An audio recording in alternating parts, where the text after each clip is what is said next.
Hey, friendo, Steve here. And Larson. And welcome to the 2022 Friendos Awards nomination. Oh, start me up. There you go. Yeah, it's the official theme song for the predictions for Friendo Awards. It's a celebratory thing. Stop me up. All right, that's probably enough. So we've been doing the Friendo Awards, I think, since 2015. That's correct. The year we got laid off, we were like, hey, let's start our own award show. I know. Because you know what? End of the year, people like to blah, blah, blah. And so once we transitioned into the wrestling, we made it a full-on wrestling thing. And I think we've done it every year. We have. I think we've done it every year since then. So we're coming up. I'm only like 3 years away from our 10-year anniversary of the Friendo Awards. That's pretty wild, man. Very exciting. But anyways, of course, this is where we take all the best stuff of the year. We put it in a survey, and then you click on it. Tell them about first, how can the Friendos vote on the Friendo Awards, Larson? So yes, that's a good question, and one that must be answered if we hope to get any responses here. So in the link to this video, or if listening to the podcast version of this, in the description of this podcast, there'll be a link to Survey Planet. That's where the survey will live and exist, and where you can vote on it. There are 12 categories to be voted on. 2 are writing categories. Those are the first 2 we're going to talk about here. So you just write in whatever you want there. Well, whatever show you want to essentially nominate, and whoever gets the most votes in the write-in votes will win those 2 categories. All the other categories, the other 10, multiple choice. You just click on the one you want, move on to the next question. We've already determined the nominees for those. We didn't need Friendo's help for that. But yeah, for 2 of the categories, specifically Wrestling Podcast of the Year, not named Going In Raw. Don't vote for us. Yeah, don't write us in. No. And then Wrestling YouTube Channel of the Year. Don't vote for us. Not us. And don't do Friendo Club TV either. Yeah, you look. We know you guys like us, but we want to support. We want to reward other not us. Yeah. Distribution outlets. Yes, other channels, other. Yes. Do you like the wrestling channel on Pluto TV? Put that there on. Sure. Well, sure. Actually, that wouldn't really apply to any of these. Anyways, so yeah, let's go ahead and dive into it. What's the first one you want to talk about, Larson? Well, I guess we covered the 2 writing categories, so we can bypass those. Let's talk probably the most self-indulgent category here this year, a new category for us, the Going In Raw moment of the year. Oh, yeah. So the 5... We did this last year. We did this last year. Yeah, yeah. All right, second year we've done this super self-indulgent category. So the 5 nominees are... You know, Whammy. You call this self-indulgent. I call this a nice walk down memory lane, a reminder of why the hell they're even here. But yeah, I also like to just celebrate ourselves. There we go. So you got 5 nominees here. First, Whammygate. That's what Steve and I were blaming each other when we were watching Press Your Luck on SmackDown about who was conjuring up these whammies. Our spirit of competition, our competitiveness with each other, reached an all-new low of ridiculousness, of pettiness, if you will. Exactly. Next, PhoneGate. Of course, this is when Steve tried to game the system for his own financial Twitch channel points benefit. And then oddly, Larson got really upset about it when he would have lost on that bet anyways, because he didn't know the right answer. See, it's not that I lost, is that you won because you cheated. That's what bothered me. Losing doesn't matter. The only people that really should have a problem with that are the other people who correctly chose the color deep purple. Because really, I took from their winnings. You did, but you also cheated the system to take channel points from everybody who didn't bet on. Right, but really, I just took it from the other people who won. No, you took it for everybody. So then next up, from the AAA, Triple Mania 30 Night 1 stream, what Enforcer said when Heavy Metal walks to the ring, is this my guy? Larson, I'll tell you what, man. I don't want to influence these votes at all. I have nothing to gain from that. This, to me, it's not even close. Enforcer's reaction to Heavy Metal when he thought it was going to be possibly Karrion Kross or somebody else, he had channel points, or I'm sorry, prediction points, something writing on this. Yep. And then Heavy Metal comes out. He's this wrestler I'd never even heard of. None of us really had. And he comes out. He's like the 60-year-old guy or 50 whatever year old guy. And Enforcer, you could just we clipped this, and it's one of my favorite clips of all time on the Friendo Club TV channel. It was just absolutely a moment. It was such a wonderful moment. Oh my goodness, this was good. It was really fantastic. Next, Also from Smash Zone, what I've dubbed the Jonathon. Yeah. When the three of us just started saying John, because it was Family Feud. Men's names began with the letter J, and someone said John. Yeah. And then that carried over to Shaza's stream, where she started doing the John thing as well. It was pretty awesome. Yeah, it was pretty great. And then finally, I believe this is from November 8th, Raw review, is when we started talking about how Uncle Howdy should win all the championships, go to UFC shows, sit in the crowd with his titles, go on Good Morning America, the Today Show. Yeah, it was a really great moment. Again, that was I think I clipped that one for the TikTok and the YouTube shorts as well. So yeah, that was a really, really great moment as well. But yeah, those are all wonderful going in Raw moments of the year. I mean, there's another one. Hey, can we put one more on here? Sorry, can we put one more? Yeah. This is something that was also on the thread. The awesome addition of Triple H phones in. I know why you would be hesitant to put that on here. However, the Friendos, have really seemed to have taken a liking to these phone calls. We have to celebrate that at least a little bit. And honestly, the fact that we got a big old scoop from Triple H. We've gotten several scoops from Triple H. Hey, we got calls twice weekly scoops from Triple H. It's pretty amazing. Let's move on to our next category, breakout star of 2022. Yes, absolutely. These are stars, obviously, that, for whatever reason, left 2021 behind and turned over some sort of new leaf, or kicked their career into overdrive, or really, found a way to break themselves out of the pack this year in 2022. And the nominees are Uncle Howdy. Of course, we were quite impressed with Uncle Howdy for a stretch until Uncle Howdy actually showed up live at a venue. The strangest thing is, this is what we asked for. I know. We had asked for this. Like, literally one of the going in Raw moments of the year is us talking about Uncle Howdy being manifest as a real person, running ropes, collecting titles, dethroning Roman, and then he makes the first step towards that, and what do? We crap all over it. Yeah, we just mock it endlessly. Uncle Howdy did totally break out this year. Oh, totally. Expect bigger things from him in 2023. Also, Masha Slamovich, man, her time in Impact. I know that she had been, making a name for herself on the independent scene. She actually had appeared in Impact, I think the year prior, but 2022, when she sort of re-debuted, I guess, in Impact, man, they have booked her to the moon. Yeah. And she had just a really phenomenal feud with Jordan Grace for a couple of matches that really stood out. Most definitely. Also, Willow Nightingale, someone that really started getting super popular on the independent scene, started showing up on a regular basis in AEW, wrestled as well for Ring of Honor. And now she is all elite. She signed with the company, and I would expect some huge things for her in 2023.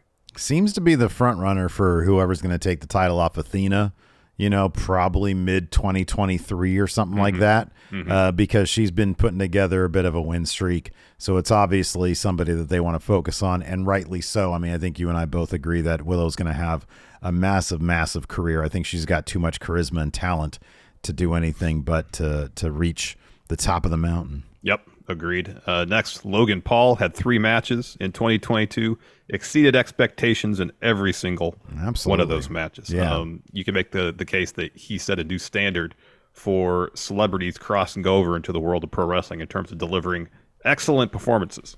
You have to give it up to his commitment, that he put in, the training he put in. And yeah, like you said, the dude looks like a superstar. He acts like one when he's in the WWE, and he just put forth some really phenomenal matches. I mean, even with somewhat lackluster creative, I still feel like they could probably get a lot more out of him if they put a little bit more into the actual creative around him and try to find a way to tap into. Now that he's had this match against Roman Reigns that universally seemed to be critically acclaimed, I wonder if that would be enough to sort of help his standing with the WWE fan base, when he comes out, they won't automatically boo him based on the fact that he's like a controversial YouTuber. Yeah. He'll come out and maybe get some cheers because he put in some really good work, and maybe that'll be recognized, and they'll get over that hump, which has kind of been preventing him, I think, from, having interesting creative, because how do you handle that? That's a hard thing to get over. Yeah.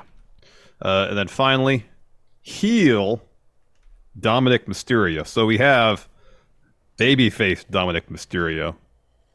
A little bland from the character perspective. Thumbs down. That. Not a fan, Steve was. No. Heel Dominic Mysterio in Judgment Day. Steve, massive fan. Big thumbs up. I think that he's obviously, since Triple H came and took over WWE's creative, Judgment Day has been something that has only grown in entertainment value. Their chemistry is off the charts. Finn Balor's having a great time, and they've incorporated Dominic Mysterio and this, relationship with Rhea Ripley, for lack of a better term, because I'm still not even sure what the relationship is besides her being his mommy. Yeah. I do love that picture that's floating around there of Dominic and the rest of the Mysterio family, like on vacation or something, and his actual mom is dressed very similar to Rhea Ripley. And this it predates the mommy stuff. It's just she sort of happened to be wearing kind of gothy stuff. Huh. And people are like, oh my God, it's just, there's some Freudian shit going on there. Oedipal stuff anyways. So anyways, yeah, Dom Mysterio as a heel, I think that he's been hilarious, getting sprayed in the eyes a bunch of times over the past couple of weeks has been really good. This is all really good stuff here, I think. I don't think he's going to get very many votes, but I want to really put him I guess you got to consider maybe Logan Paul the front runner here, but I would not be surprised if Dominic gets a good amount of votes. I would think that Logan and Willow Nightingale are probably going to be the two front runners here. Yep. Let's move on to our next category, Best Promotion of 2022. Nominees are WWE. I mean, they are the brand name in professional wrestling. True. First half of the year, your typical creative ups and downs, courtesy of the creative mind of Vince McMahon. Once he left, Triple H took over, and if nothing else, we got more logic in the stories. We got more consistency. We didn't get endless rematches. And I think the overall quality of the pay-per-views, whether they're A or B shows, has gotten better. I agree. Yeah. So it's a tale of, two halves of the year for WWE, but, with recency bias and all. Second half of 2022, it's actually been pretty darn good creatively for WWE. Yeah, absolutely. Also, of course, on this list, All Elite Wrestling. Not quite the same year as 2021, creatively speaking, but you can't argue that AEW still features a lot of phenomenal matches. They have an absolutely loaded roster. They incorporated Ring of Honor into their programming. Maybe for some people a bit too much. Maybe some people really like that. I don't know. A lot of divisiveness out there over the topic, but AEW still had a lot of good stuff going for them this year. Next up, Impact Wrestling. I know you and I still thoroughly enjoy Impact, as you've stated oftentimes, the most consistent promotion perhaps in pro wrestling right now. Yep. They may not reach the highs of some of the other promotions, but they definitely don't reach the lows either. They do a great job of treating all their divisions well, booking them all well, featuring them to the same degree, more or less. Yeah. You don't feel like any division is getting less TV time than any other in Impact. Yeah. Next, New Japan Pro Wrestling. I know this is not kind of when they were at their peak in 2017, 2018, 2019. Nonetheless, still got a lot of phenomenal talent there. Still have maybe the best wrestler in the world in Kazuchika Okada.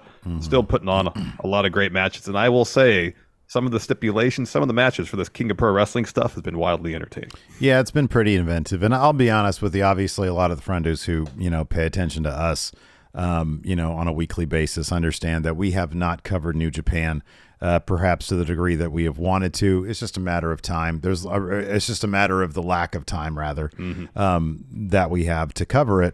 And I mean, that's just how it is. So we're going to leave it to the friendos. Hey, look, if you really love your New Japan, put in the vote for New Japan. Exactly. Next, NXT. We haven't always been the hugest NXT fans. And also, clearly, look, 2.0. we all know that it's part of WWE, But when we talk about best promotion, it's basically what programming do you appreciate most. And NXT is pretty separated from main roster programming. So we get it. It's still WWE, but it's its own thing. In the eyes of, in the for the Friendo Awards, it's its own thing. Yeah, it is. And I think in a lot of ways of how it's approached creatively, it is its own thing. It has its own voice, if you will, that a different voice than main roster does. There's been, from a creative standpoint, up and down throughout the year. I've only watched half the episode this week. Last week's episode was pretty good. Deadline was a really good show. Hopefully they're hitting their stride here late in 2022 and 2023. We could be seeing some huge things from NXT. Who knows? I hope so. And then Stardom. We know there's a lot of people out there who love Stardom. We've been saying for years now we want to watch more of it, and we haven't done that. But maybe we will in 2023. If you love Stardom more than the other ones, give the vote to Stardom. Yes, the vote Stardom. Yes. I mean, look, they seem to be catching a lot of attention these days. I feel like it's only inevitable before there's going to be like that one show that everybody's buzzing about that we'll sort of be forced into watching and be like, oh wow, this is great. Oh wow. Yeah. Then we'll act like we're Stardom experts. Yes. Next up, Booker of the Year. So I know this first nominee might get Steve's vote. It definitely will. And of course, that's Scott D'Amore from Impact Wrestling. You nailed it, man. He pays respect to every division equally, and he does a masterful job booking out these bulk TV tapings so that every week we get storyline advancement in some way, shape, or form across a lot of these different stories. I mean, the exception might be Honor No More, but or Bully Ray. Bully Ray. But for some reason, you and I always still find entertainment value in covering it. So, yeah, Scott D'Amore is definitely, he does the most with what he's given. Yeah, for sure. Next up, you think I'm cute. I book NXT. I'm talking about Shawn Michaels. Sexy Booker. This is, I think, his first full year at the helm of NXT. And as we mentioned earlier, there's been some ups and downs, but I feel like overall the quality of not just the wrestling, but the performances, stories, picked up towards the end of the year. Yeah. So maybe they've kind of figured out what they want NXT to be now. And maybe in 2023 we can see even more improvement. That could very well be. Did you just belch? I had a hot dog earlier. Next up, Triple H, the game. Not only has he been calling into Going in Raw, but he's also taken over creative of everything creative in WWE, although he does leave Shawn Michaels alone to book NXT. So that leaves Raw, SmackDown, and whatever else. And of course, main event. So, but no, like you said, look, I don't think there's been any huge quantum leap in terms of like, oh my God, Raw. I'm so anxious to watch Raw every week like it was back in 1998. But he, if I still think that he's laying a lot of groundwork to maybe try to get the product to that point, and whether or not he's going to be successful, I don't know. There have been ups and downs. But like you said, all the pay-per-views have been relatively entertaining. There's been plenty of memorable moments that I just don't think we would have gotten out of Vince McMahon. Yeah. And a lot of the details, I rarely hear people bitching on Twitter these days about, well, this doesn't make sense. This doesn't make sense. Why don't they explain it? He actually does go out of his way to try to explain 90% of the story beats that happen. Because he just wants it to make sense. And that's not a lot to ask. So in terms of doing the bare minimum, he's done that so far. Yes, he's established a new level of bare minimum. Yeah. But I think he's gone over the bare minimum. I think there's been plenty. We already mentioned Judgment Day. Yeah. There's quite a few acts that I look at now. I'm like, oh man, I'm really invested in this stuff. It's really entertaining. Exactly. I mean, it seems like more than anything else, he's allowing the performers to be more of who they are, to bring more to the table from a creative standpoint. Yeah, absolutely. And when you can do that and the performers are as good as they are in WWE, you're probably going to get some good stuff. Yeah, absolutely. Next up, Gato. Of course, he's been booking New Japan Professional Wrestling for quite a while now, and he continued to do that this year. Yes. So yeah, again, we don't really cover New Japan as much as we probably want to, but he made some decisions this year. He did. So if you like, what do you got? You help me out here, man. No, I was gonna finish up. If you like those decisions, then vote for Gato for Booker of the Year. Who won the G1 this year? Was it Okada? Again? Yeah. If you're an Okada fan, I'm sure you were super into what was going on. Jay White's still champion. Yeah. Yeah. That might change at Wrestle Kingdom here in about a week. Maybe. Yeah. Maybe. Next up, Tony Khan. Yeah. I know he really wants the Wrestling Observer's Booker of the Year award. Again, not as good a year creatively in 2022, sorry, as it was in 2021 for AEW. But hey, if you're really a fan of AEW's programming and appreciate their creative, then give your vote to Tony Khan. Yeah, absolutely. And then, of course, AAA's Conan K-Dog, Viva la Raza. I mean, for booking that tournament, that if you lose, you advance, and the loser of the tournament loses their mask, that is brilliant. That actually should win Conan the award. Brilliant. Alone. Like, that alone should get it for him. Because, yeah, like losing out of a tournament, what a mind bender. It's great. Like, and the whole tournament was wildly entertaining. I'd love to know where he came up with that. I really would. Yeah, it was very entertaining. So yeah, Conan from AAA. Those are your Bookers of the Year nominees. Yes, let's move on to our next category. The most shocking moment of the year. I remember this first one very vividly because I was on the road when you texted to me that Vince McMahon had retired from WWE in the midst of a scandal. That should be a going in Raw moment of the year. Because I remember I was on the air, I was like, Larson's not here. I was giving people updates on my phone. I'm like, oh, he just texted in, you know. So yeah, Vince McMahon retiring. I think that was pretty fucking shocking, man. I mean, even though it was like you could see everything crumbling down on him, and it was like he's gotta retire. No, I don't think anybody actually expected him to do it because he's Vince McMahon. Yeah. Yeah, even though every indication seemed to be that it should and probably could happen, until it actually did happen. I don't know if I would have thought as a realistic possibility. And it turns out he regrets doing it. He probably was thinking, "Oh man, I shouldn't have done that." But well, you did do it, Vincent. You should have done that. So stay retired, please. Yeah, it was actually a good idea. It was. You got good advice to retire. You got good advice. Stay retired, so don't come back. All right, exactly. Next up, AEW's Brawl Out. So this sort of encapsulates CM Punk on the media scrum, eviscerating the company, calling Hangman Page an empty-headed dumb fuck, saying the Young Bucks and Kenny Omega could not manage a target, eating a dry muffin, drinking some Spindrift, horrifying Tony Khan, and then going backstage. And when the Young Bucks tried to talk to him about it in his locker room, something which he had said during the media scrum that his door was always open. Well, they tried to do that, and then his friend bit them. Yeah. Did I get that all right? Also threw a chair. And he threw a chair at a guy. Yes. Yeah. Right in front of the company's head lawyer. Yep. Next up, Triple H takes over WWE Creative. Now, I think this is something that we had all hoped would happen.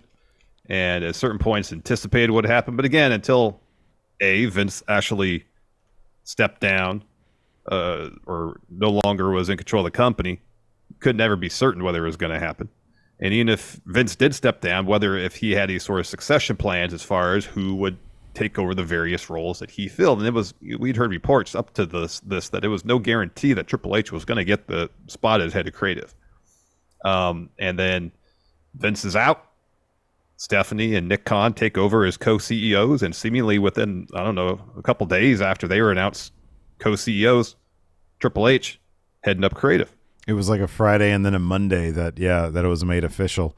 I mean, look, this was one of those things where I was like, I think in my head and my heart, I was like, man, he's probably not going to be able to do this job because of his heart condition. And, I fully expected like Bruce Pritchard to be named in control of creative or something like that. Or maybe like Shawn Michaels, given that we had heard he was running NXT. And then when it turns out Triple H was the guy, it was like, man, we're finally going to see what this is going to be like. So yeah, that was a pretty shocking thing just because we had all expected it, but no, I don't know if anybody was. I think we all just didn't want to get our hopes up. Mm-hmm. Mm-hmm. So yeah. Next up, Bray Wyatt returns at Extreme Rules, of course, after a prolonged campaign involving QR codes that all seem to point in the direction of Bray Wyatt. He emerged from a door, just with a door frame. You make it sound like it's not that impressive. He walked through a door. Well, he literally did. It was just like he did, but it was a lot more theatrical than that. There was light coming in from behind the door. There was a fog machine. Yeah, there's a lot more to it. He'd been released the prior year. There had been some talks whether he'd come back. He was off making a movie for a spell. And then, the campaign leading up to his return, for the most part, was really well executed. Got people talking. Yeah, it did. They found a record store. Yeah. Somewhere in the Midwest. Yeah. To buy into what they were doing. Yeah. They take all the stuff off their YouTube channel. Yeah, except for one video. Yeah. Jefferson Airplane's White Rabbit. That's pretty crazy. In terms of call it an ARG marketing campaign, this is actually really well executed. Got people talking. I think from early on we all assumed it was Bray, but it doesn't mean it was any less interesting. Yeah, no, I thought it was cool. And I think everybody realized it was Bray, but everybody wanted to know more. Yeah. They were all invested into it, and that's what made it really interesting. It's like, oh, when is he going to come? Is there clues as to what event he's going to come back at? And his actual return was really well done. He's got a really good new theme song. Mm-hmm. The return was really cool. Can't really say the same thing about Uncle Howdy, but Oh, I thought Uncle Howdy was pretty cool and that he showed up. Yeah, that's what I mean. When he actually showed up. He didn't even have a door. He just sort of showed up. Yeah. After that, Austin Theory's failed Money in the Bank cash-in. He tried to cash in on a mid-card title that he'd already held. He tried to cash in during an open challenge, and wisely did that on a basically a destroyed Seth Rollins after Bobby Lashley had his way with him, and seemingly after Bobby Lashley expressed no interest in preventing this cash in. Well, he did prevent it. Yeah, he did ultimately. That's why Austin Theory didn't win. Yeah. Yeah, exactly. But then he fell on Seth Rollins at a pay-per-view later, and then he won. He won the belt, yes. Yeah. So then finally, most shocking moment of the year, Cody Rhodes wrestling with the torn pectoral muscle at Hell in a Cell. I still remember us watching that show, and he takes his robe off, and you just see the massive bruise that goes from the opposite side of his chest down to past his bicep on his arm. This might, bruise grow throughout the show. This might get my vote because I'll never forget the reaction that everybody had when he took off the coat. It was shock and horror. Yeah, it was and on top of that, they're in Hell in a Cell. I understand Hell in a Cell is just a cage, but it did add now to the lore of Cody Rhodes that it's such a Cody thing. It's such a look at me thing because he goes out there. He's got the most complex deal in WWE history. And he's the guy who's like, yeah, man, I'm going to do this. And he takes off his coat, and it looks like a fucking Cronenberg film. It really it's really grotesque. Does. And he wrestles the whole time, and everybody's just thinking, oh my God, this has to hurt. Everything just has to hurt right now. It was one of the most impressive performances I've ever seen. It really was, and it was a damn good match. Oh, and it was a really good match. Take out of the equation that he's wrestling with one good pectoral muscle, and it was still a really good match. Yeah, absolutely. So yeah, I don't know. This might get my vote because it's like, man, I did not, Vince retiring, that was going to happen at some point. CM Punk, imploding, that was probably inevitable. But Cody wrestling with a torn pec, it was pretty shocking. It was pretty shocking. Shocking. Like 2 days after it happened too. Yeah, right. Yeah. That was crazy. Let's talk feud of the year. Got a lot of nominees here. It might be the front runner in my eyes. We got CM Punk versus MJF. They feuded for the first, 4 or 5 months of 2022. A lot of great promo battles, some great matches. The dog collar match was really, really good. It was this feud that really kind of launched CM Punk back up into the main event scene in AEW. Yeah, and it did a lot to build up MJF as well to be a future champion as well. So it's one of those feuds that worked out for everybody involved. I thought so much attention to detail was placed into this feud, and I thought it did a lot for everybody involved.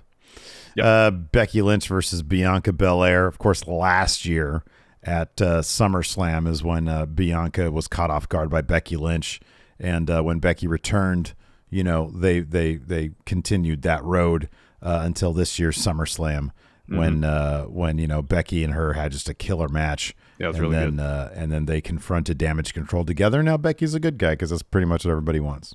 Yep. Cody Rhodes versus Seth Rollins. Cody answered Seth's open challenge. He was his mystery opponent at WrestleMania. They had 3 bouts. At some point, they might have a 4th in the near future. Mm-hmm. But the stuff back and forth between them. But it was a good feud, probably made somewhat mythical because Cody wrestled with a torn pectoral muscle. Right, yeah. Next up, Jordynne Grace versus Masha Slamovich. They had 2 killer matches in Impact Wrestling. I thought that even the promos between them, in between the matches, I thought were really, really good. I think Masha's character in Impact is just so much fun. She has not been seen since that second match, correct? Mm-mm. I don't think she has been, so I hope she comes back. Yeah. Honor No More versus Scott D'Amore. Man, Scott D'Amore, the authority figure in Impact, actively plotting and rooting against Honor No More. Yeah, right. Especially by the end of this. Yeah, and taking glee by the end and firing them. Yes. It makes you wonder, why did he bring them in the first place? And Honor No More just being completely hapless, except for PCO. The one guy that they did not like being in their faction was the most successful guy. From entertainment standpoint, this was hilarious. And we had a lot of fun talking about it. Yep. Next, Britt Baker versus Thunder Rosa. Of course, they had feuded prior to this year, but this year saw Thunder Rosa win the title from Britt. Especially in the early days of AEW, this is one of the better feuds they've had. And then, early this year, blew it off with Thunder Rosa getting the title off Britt in a cage match in San Antonio after It was after Revolution, right? Yeah, after okay. Revolution, that makes sense, yeah. Boy, that's hard to believe that was this year. Yeah, I know. Thunder Rosa's title reign itself wasn't terribly memorable, but the road there was pretty darn good. Mm-hmm. Yeah, no, absolutely was. I agree. Sami Zayn versus Jey Uso. This one feud where they didn't wrestle. There's no matches between the two of them, I don't think. Yeah, so you're right. And I think that this is going to be an interesting case to see if people accept that as a feud, because if they do, this probably will win, because it has been the most intriguing story in professional wrestling. I'll be honest with you, as far as I'm concerned, at least in the modern era. This has been amazing stuff. Yes, they have not fought in a match, but I think it still belongs here. Oh yeah. And yeah, so we'll see where the Sami Zayn story goes in the new year. But yeah, him and Jey Uso, oh boy, that's been just some really great stuff. It has been. Also great stuff. 3 awesome matches between FTR and the Briscoes. Mm-hmm. A few that's pretty much taken place entirely in the ring. Mm-hmm. With matches, because there hasn't been a whole lot of build in terms of promos back and forth. There's been some, but not weeks and weeks of build, especially for the last match. It was just announced a day or two before the actual event itself. Mm-hmm. Yeah. Next up, we've got Gunther versus Sheamus. This culminated in War Games, where you had the Brawling Brutes and Friends versus. Never mind, that was the Bloodline. Sorry, never mind. No, it was when they had the tag match. It was Imperium versus the Brawling Brutes. Right. I think that was Extreme Rules. Yeah. The biggest match of this, of course, was the Clash of the Castle one, which was just a phenomenal bout. It's on our match of the year. I think it might have been my match of the year, because it was so good. It was just so physical and violent. Yeah, I'd be pretty surprised if that didn't end up winning. We also got Edge versus Judgment Day. Of course, this got off to a bit of a rocky start, but then once Triple H took over creative, it got pretty good. Finn and Edge had a really good match, Extreme Rules, that saw Finn get the win over Edge. And if rumors are to be believed, they're going to have another bout, potentially in Hell to Cell at the Rumble. Yeah, the bit where Rhea Ripley hits a concerto on Beth after Edge had already given up, already said, I quit. You guys won. And then they still hit that concerto on Beth. Oh man, that was good stuff. Yeah. Good stuff. Good stuff. And then finally, Dominic Mysterio versus Rey Mysterio. This is on here for no other reason than the bit when Dom goes to his dad's house on Thanksgiving. Yeah. Beats him up and says, I did it because he had his tree up before Thanksgiving. His Christmas tree up before Thanksgiving. He doesn't deserve peace. I love this. Was so good. And Ray called Rhea a bitch. She comes storming in the door. He falls over. He says, "You bitch." Oh God, this was so good. Oh man, I can't wait. Do you think they're gonna do that match at Mania? They should. I mean, Ray was so distraught over this that he's like, "I'm out of Raw. I'm out of here. I'm going to SmackDown." He was gonna quit the WWE. Yeah. And then Triple H is like, "Listen, let's get you on the blue brand." Yeah. Let's talk about Tag Team of the Year. First up, I mean, I kind of feel like it's going to be them, but it could be the WWE version of them. FTR, of course, they spent the year collecting titles. They never quite had all 4 of the titles at the same time, which was kind of disappointing, and we figured that would happen, but it didn't. I mean, if we did this award show in June, they'd be running away with this category. Yeah, absolutely. I feel like. Yeah. Second half of the year, they just weren't as a team on TV as much. It took them forever to get their AEW tag title shot. If they had won the AEW tag titles at any point this year, Runaway would probably be team of the year. They'll probably still win this. Next up here, Lucha Brothers. They are the current 2/3 of the current trios champions. I mean, I believe, unless I'm getting my time wrong, they were also the AEW tag champs at some point this year. They had didn't they have like that cage, or was it a cage match last year with the Young Bucks? So they won the titles last. Oh, they lost them on the January 5th Dynamite. Okay. So they had them for 4 days this year. Okay, well, still they're awesome. So I think not wrong. This next group. Oh, actually, there's 2 other acts that could give FTR a run for their money, and one of them, of course, is the Usos. Yeah. They held the WWE Tag Team titles, the Unified Tag Team titles. Since May, when they unified them. May, that's right, because RK Bro had them and they unified them. Yeah, that's they've right. They've been the SmackDown Tag Champs for 400 and something days now. They have the new record for the might be close to 500 at this point, if not past 500 days. Yeah, so it was 43 was the New Day's record, I think. In terms of being like the top tag team and the top storyline in all of wrestling, it's hard not to say the Usos. The Acclaimed. Of course, currently the hottest act in AEW, currently the AEW Tag Team Champions. It was fortuitous for them that the trios titles came around, and so some of the tag teams dissolved, broke up, moved over to the trios division, and so that left a vacuum that other teams are now filling, and the Acclaimed is the most prominent one of those. They are now the AEW Tag Team Champions.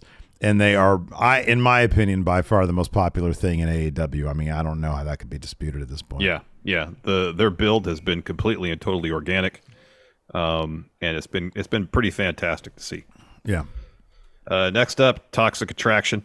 If they had won the match on NXT TV this week, I think they have been the first 3-time women's NXT tag champs. Okay.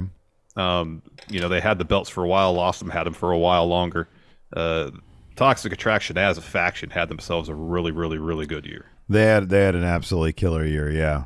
I hope to see, now that Mandy Rose is out of WWE, I hope to see Gigi and JC go to main roster and have a good run there. They really deserve that. They put in really good work. Agreed. Also, the Brawling Brutes. They didn't really win any gold, but Pete Dunne's great, and they are pretty over. Yeah. I mean, at least Sheamus and Pete Dunne are. Yeah, and I think it's the formation of that faction and the storyline is what really catapulted Sheamus. I know he's been doing a lot of really good work for a while, but for whatever reason, it all kind of came together when the Brawling Brutes formed. Yeah, for sure. And he started getting super over as a babyface. Yeah, absolutely. And then finally, they might have broke up in May, but RK Bro. The first half of the year, basically, they were the most popular thing in the WWE. Randy Orton and Matt Riddle were, and they did some really, really good work together. They were really gelling as a tag team. They were the Raw Tag Team Champions. They lost it to the Usos.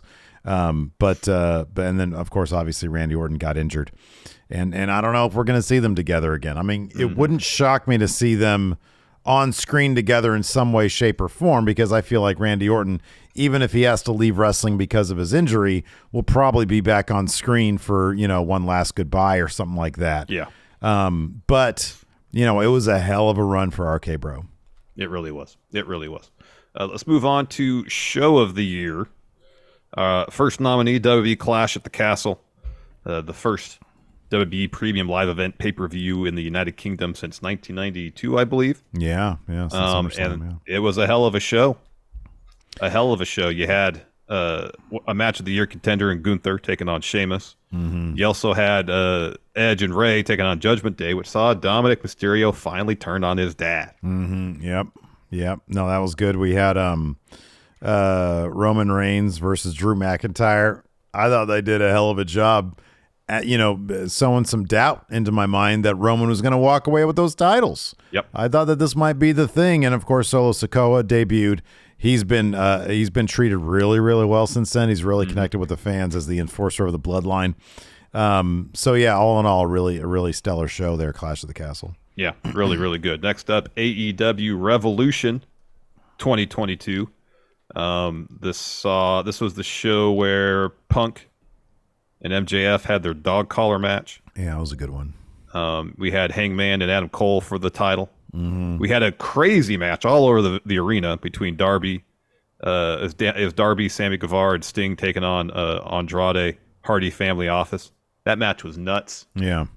Had Mox versus Bryan Danielson. It's the show where Britt beat Thunder Rosa for the women's title. I think it's 2 weeks later. Thunder Rosa won the title back, or got the title finally.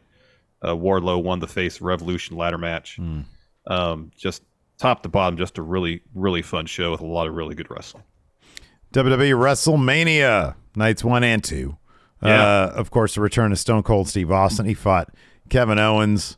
It was Brock and Roman this year, wasn't it, for the unified title. Mm-hmm. So Roman began his unified reign this year at WrestleMania. Bianca versus was it Becky this year at WrestleMania? Yep. Yeah, of Bianca course, versus Cody Becky. making his return to WWE. Cody versus Seth. That's right. Yeah. We had Logan Paul's first match. I mean, really, the only match that really wasn't very good was when Vince came out and wrestled Pat McAfee. It wasn't good at all, but it was still in a really, really car wreck, train wreck way, pretty entertaining. Because he sold maybe the worst stunner in history, and there's been some really bad stunners. And let's not forget Johnny Knoxville versus Sami Zayn. I was about to say that was one of the best comedy matches in North America, at least. I know DDT Pro has it locked down over there, but yeah, no, a phenomenal comedy match here. That was just really good stuff. Yep. Impact's Bound for Glory. Which one was this? Because they all sort of this was the show that had Jordan versus Masha. Okay. Really, really good bout there. Who did Josh Alexander fight on this show? Ed Edwards, yeah. Yeah. Oh, that was a good match. It was a good match. It didn't go 45 minutes. It almost went 40 though. Okay, that was a good. I remember it started out slow, but it really picked up around the halfway part. Yeah, that was good. It really did. I mean, really, the only outcome I would have changed, I would have had Steve Macklin winning the Call Your Shot gauntlet rather than Bully Ray. Yeah, I know, but it's a very Impact thing. And on top of that, as you've stated, Bully Ray really is their Brock Lesnar. Yeah. 1,000%. AAA, Triple Mania 30. All three nights. All three of these. Yeah. Which one was considered the real Triple Mania? I think the final one. I think so. I think it was the final one. But yeah, did we watch the second one? We didn't watch the second one. I think there was something else going on. There was something else going on. It was like an ACW show or something like that. Yeah, I think so. Apparently, the Psycho Clown versus Viano, was it Viano? It must have been.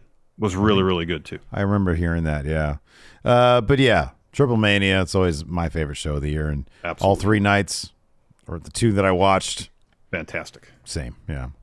And then I added one more to here, dude. AEW's Full Gear 2022. After what a lot of people considered was a bloated All Out, of course, marred by the whole Brawl Out situation.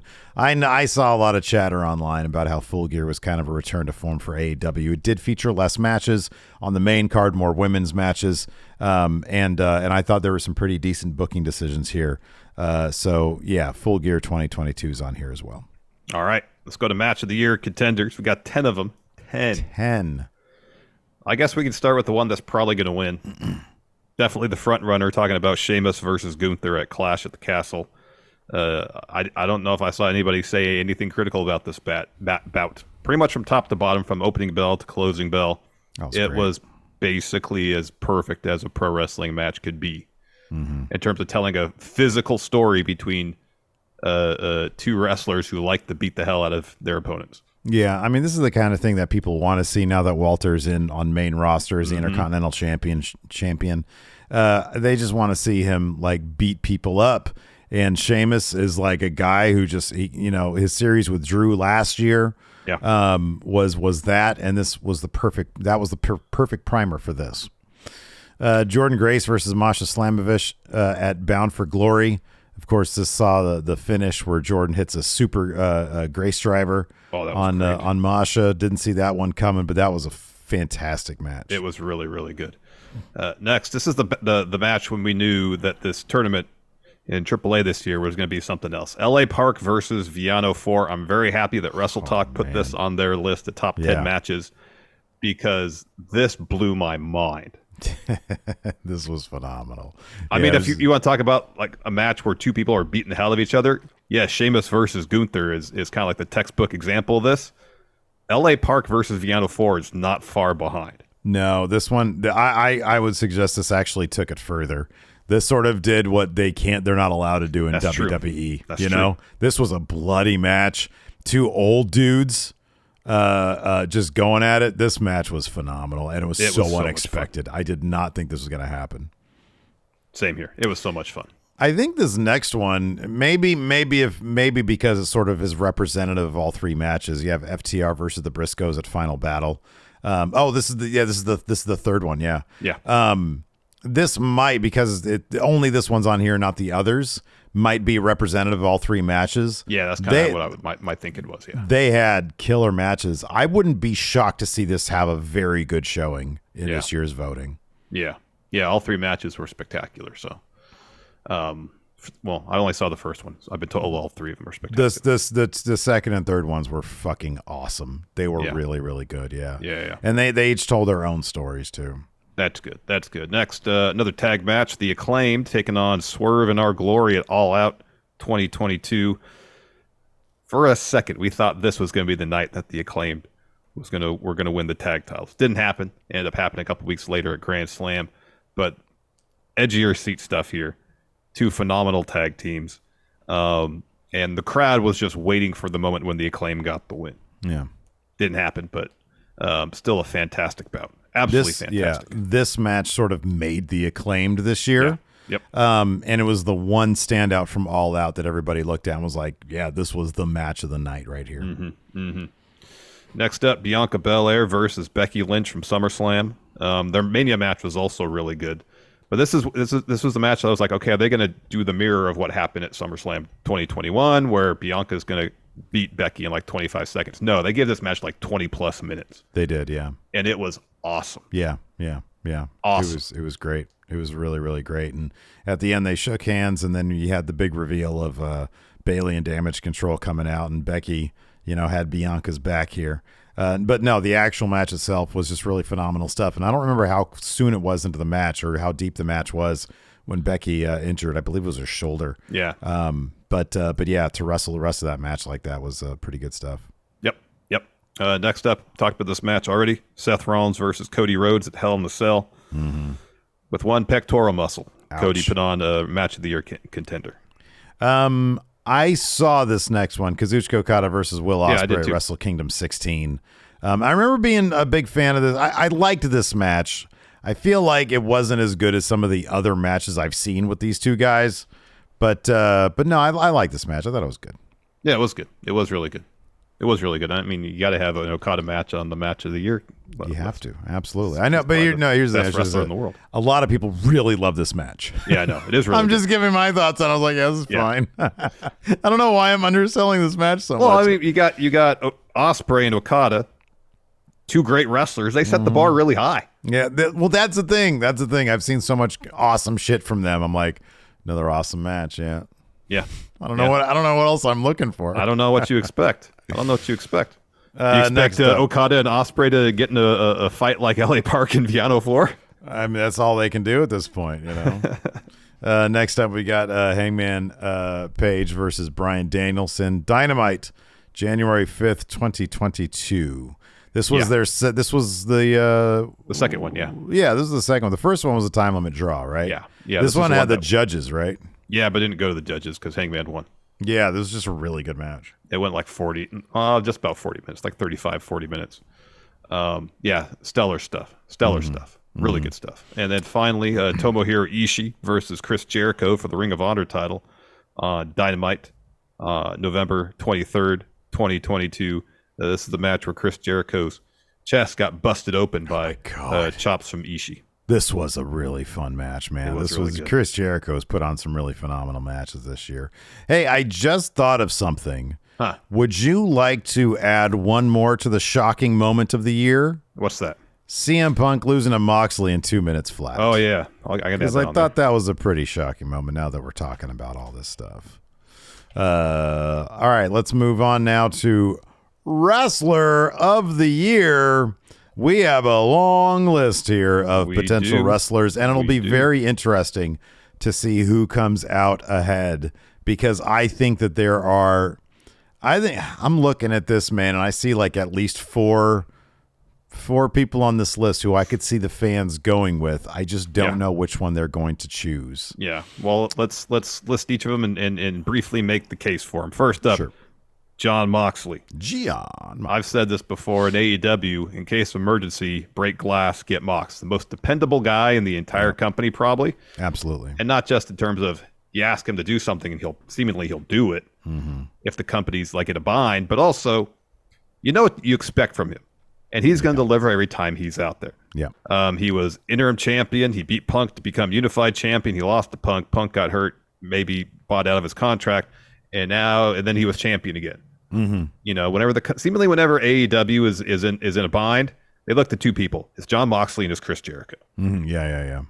And Mox has had himself a hell of a year. Had some really good matches.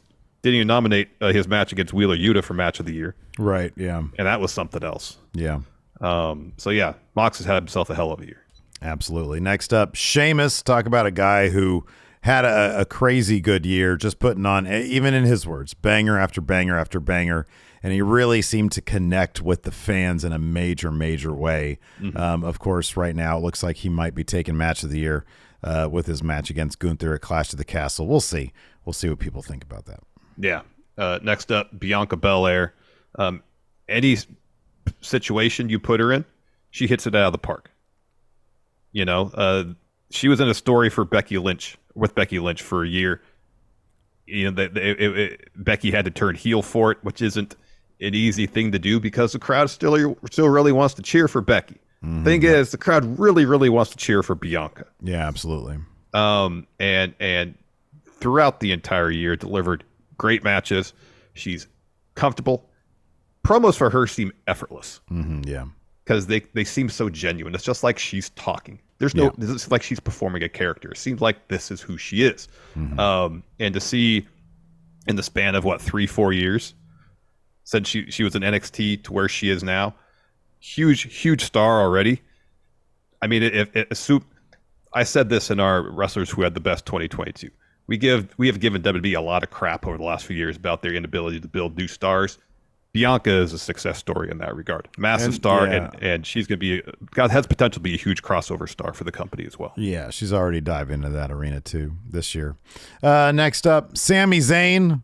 Not only is he one of the best wrestlers that WWE has, that the world has, but he's also been putting on some of the best character performances this year of anybody. This Bloodline story, I already said, is probably the best story that we've seen in the modern era of wrestling, last 10, 15 years or whatever. Yeah. And it's largely thanks to Sami Zayn. He's got us on pins and needles every time he shows up. And I think things are going to get only hotter over the next couple months leading into WrestleMania. But not only does he put on phenomenal performances in the ring, his character work is like unmatched, basically. It's like him and Jey Uso are putting on a clinic for character work these days. Yep. Next up, Well, let me ask you about this next one. Do we want to put these guys here? Because I know this is like Act of the Year, but they're also nominated for Tag Team of the Year. Yeah, I think based on what they accomplished, even though they didn't get the AEW tag titles, I still think they deserve a nomination for Wrestler of the Year. I know Dax and Cash are 2 wrestlers, but they are the Act FTR. And yeah, I definitely think so. Because even the second half of the year, which you could consider the down part of the year, they're still putting on great matches in New Japan Strong. Dax was put on a lot of really good singles matches. Mm-hmm. Yeah, I definitely think FTR definitely deserves a nomination for both Tag Team of the Year and Wrestler of the Year. Sure. Okay. All right. After FTR, we got Chris Jericho, the Ocho. I want more reinvention. Jericho Appreciation Society started early this year, won the Ring of Honor title, and oddly, he's just been putting on really, really phenomenal matches the entire time. Also proved himself to be a bit of a locker room leader backstage. So, yeah, Chris Jericho had a hell of a year. Yep. Next, we've got Jade Cargill. Undefeated. Still hasn't lost. Still undefeated. It was the TBS championship was it this year? Was it established this year? No, it was late last year. Okay. It was October of last year. Of course, she was the first and so far only TBS champion. I don't see anybody taking that title off her anytime Nyla soon. Rose was also a TBS champion. Well, she held the championship. I mean, she had it, yes. Right, exactly. She didn't win it, though. Right. Well, possession, 9/10 of the law. That's not a real thing. I feel like this guy probably should have a pretty good chance to win this as well. Roman Reigns. He's kind of the end-all be-all in WWE. Yeah. He is the tribal chief, undisputed champion.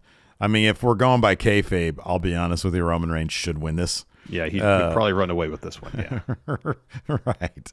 So we'll see how the fans interpret our Wrestler of the Year category. Exactly. Next, I guess we're talking pure in-ring acumen. Then Will Ospreay might get it if 5-star ratings are your basis. Exactly. Yeah. If we're talking about Meltzer's favorite wrestler, then Will Ospreay's probably. I think he had 8 5-star matches this year out of 71 bouts, if my memory is correct. That's a pretty damn good percentage. Next up, Seth Rollins. Yeah.